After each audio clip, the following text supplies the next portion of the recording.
Welcome to your first project of the semester. We are going to be making cereal bowls. Cereal bowls. I know everybody likes to eat cereal. Before you start this project, you should have already done the intro to pinch pots. Okay, so if you haven't done intro to pinch pots yet, you need to do that first before you do this, because this is going to make the cereal bowl. So I'm gonna pop on into my clay bag, and I'm gonna pull out the clay that I used to practice making pinch pots. And I have this huge lump of clay. First thing I want to do is make sure it's nice and squishy and not super hard. Okay, so I think this will be squishy enough for me to work with. I'm gonna pull off probably a good fistful. I'm going to use this at the end of the project, so I'm going to save this little chunk of clay and put it back in the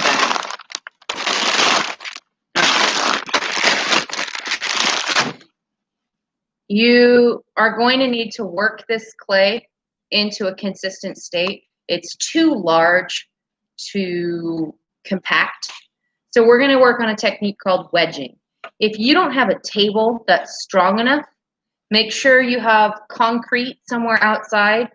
Clean it, like sweep it, maybe hose it off so it's super clean. Let it dry, and then you're going to have to get down on the floor and do this technique on the floor. And this is going to make all of our clay the same level of wetness and dryness throughout.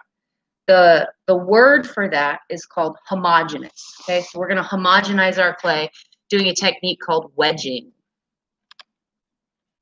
All right, to wedge our clay, we're going to start with our blob of clay, and I'm going to put one hand on either side and just gently push down until my pinkies touch the table.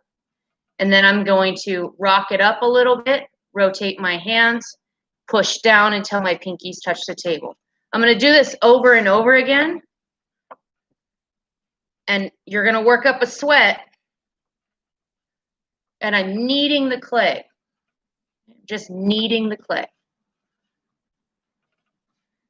The goal of this is to get any air bubbles that are inside out, and if you have really wet spots and really dry spots, this makes the clay all the same uniformity. So notice how it's not going out real long like a hot dog. I'm keeping it together, kind of in the shape of a potato, and it has this ram's head look. Okay, so it should start to build layers. This is a technique that's going to take lots and lots of practice, okay? And that's all right. Once I feel like I've kneaded it enough, this is called wedging. I've wedged my clay to where I think I can do good work with it. Okay, I'm going to roll it up on its tail, pushing down and rock and roll up onto its tail. So now it's been rolled all the way in. The ends are kind of messy. I've got this chunkiness spiral going on. So I don't want that, because that's going to start to catch air bubbles, and air bubbles make things explode. So I'm going to put my hand on the clay, and I'm going to rock it from side to side, kind of like a football. And I'm going to rotate, like roll it as I rock it. Okay, so rocking and rolling. All right, rocking and rolling. Okay, I've rocked and rolled it, and now my edges are all pushed in. There's no air trapped, and now I'm going to compact the ends. Okay, I'm going to smack it to make sure the ends are nice and tight. Flip it over, compact the other side.